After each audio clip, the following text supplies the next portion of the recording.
Hey guys, welcome back. Scott here with a new beer dissection video. And what I have today is from a new brewery.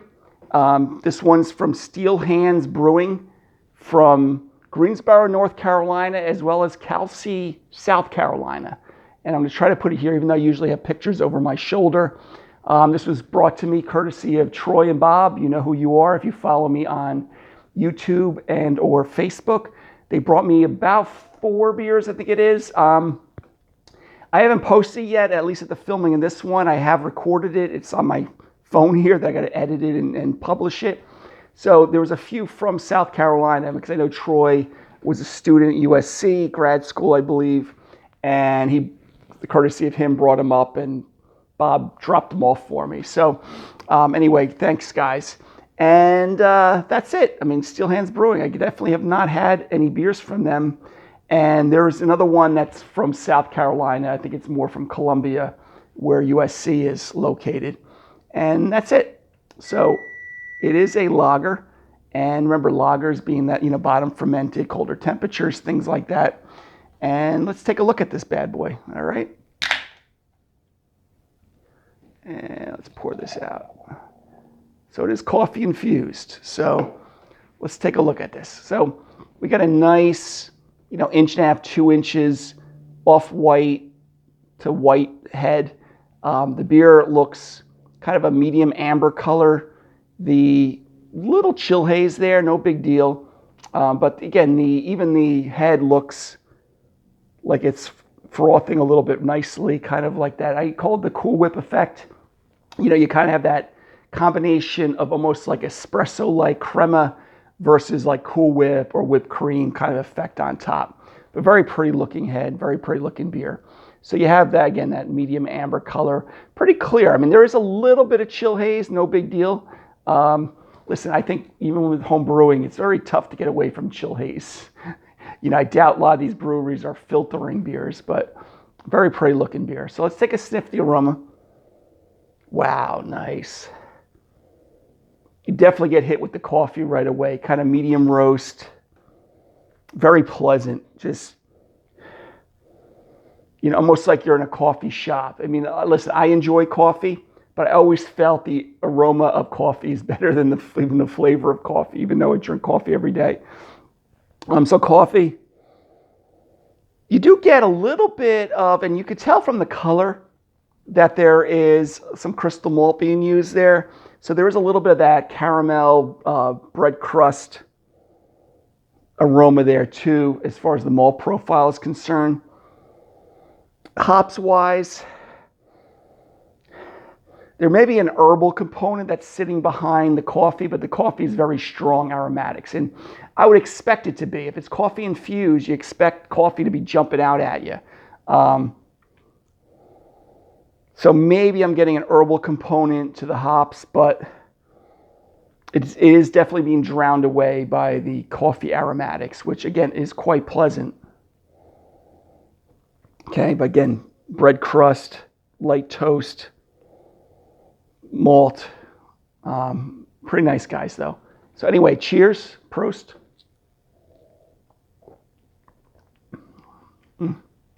Wow. That is good. Let me start with the coffee again.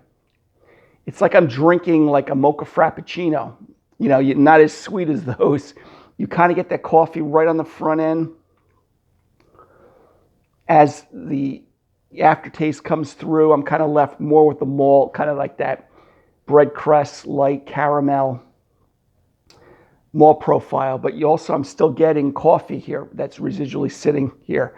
Light to medium bodied. It's really not a real heavy beer. No alcoholic warmth, which I don't think I told you the alcoholic percent. 4.5%, which you would definitely not get at 4.5%. No alcoholic warmth, but kind of that light to medium bodied.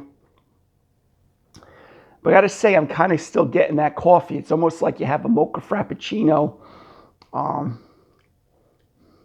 Or another light coffee infused roast, almost like you had a coffee bean with, I don't want to say chocolate. There's not any chocolate aromatics or flavors here, but you kind of get really hit with that coffee. It's really nice though.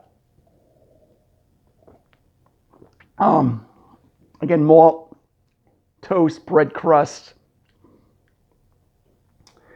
Like I said, medium bodied at most. Even if I do a little retro nasal, you get hit with that coffee again. So without a doubt, they're not lying that it's coffee infused, but very pleasant. You know, pretty crisp. Even when I'm getting I'm trying to really pick up the aftertaste again a little bit more. You know, it's just kind of this coffee bomb, which is quite nice. So if you're a coffee lover, you will love this beer.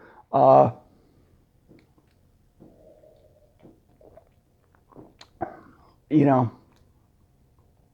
no astringency. I'm not sure if we're going to have the canning date on this thing.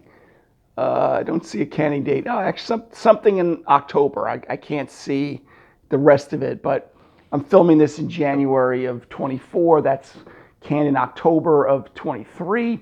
So pretty fresh. Very crisp. Really nice. Again, sometimes you get inundated too much. I've had coffee beers before, especially in stouts, and sometimes they slap you in the face with it. This is actually drinking quite nice. And you get the coffee there, you know, it's definitely not hiding in the aroma as well as the flavor, but it's not obnoxious. Let's just say that. It's actually quite nice. And there's a little bit of a malt backbone in there with some of the, you can tell some of the crystal malt that's probably being used. It almost looks like Sierra Nevada Pale Ale as far as the color. And I wouldn't be surprised if the grist, remember the grist is kind of like the recipe of all the grains for the beer, is there. You know, you don't get much hops. I mean, hops I don't think is really that important here. Like I said, maybe on the aroma, you get a slight herbal component. The bitterness is actually there's some you know, moderate bitterness there to the beer, holding it up a little bit. So anyway, guys, this is really enjoyable. I'm actually going to enjoy the rest of this can. And I don't drink a lot of, I don't want to say I don't drink coffee beers. There's a lot of stouts that have a lot of coffee character from some of the chocolate malts that are being used, roasted barley. This one's specifically being infused with coffee. So without a doubt, it's on the nose and on the flavor, but drinking very nicely. Yeah, so, you know, today's beer dissection was from Steel Hands Brewing Company out of Greensboro, North Carolina, as well as, I think it's Kelsey, South Carolina. Excuse me if I'm mispronouncing that. Their coffee lager. Okay. I'm going to give it a good A-. Actually, no, let me say it A. It's actually drinking quite nice. I think overall drinkability, enjoyability is A. It's tough for me to compare this to a lot of other coffee lagers because there's not a lot out there. Usually a lot of times coffee's infused in a lot of ales. This one is crisper. It has enough bitterness there, malt backbone to kind of stand up to the coffee aromatics as well as flavor. And I would recommend it with no doubt at all. So I'm just going to go A across the board with this drinkability as well as comparing it to other beers that supposedly have coffee essence. If you're looking for something that's stout-wise or like brown ale, you're not going to get that. This is kind of like a pale ale, an IP, like a American pale ale that's not as hopped, but that's kind of the base beer, and then they infuse it with coffee. Even if you wanted to say American blonde, even though it's a little darker than a blonde ale, infused with coffee and lagered, obviously. So remember, lagering means cold storage. So anyway, guys, I would recommend it. I'm going to say A-. So till the next beer dissection video, guys, this is Steel Hands Brewing coffee, cold brewed coffee lager, A-. And I always hate using minus because it's sometimes a negative connotation. But I would recommend it if you're down there and you can get beer from them readily. All right, guys, next beer dissection video. Have a great day. Take care.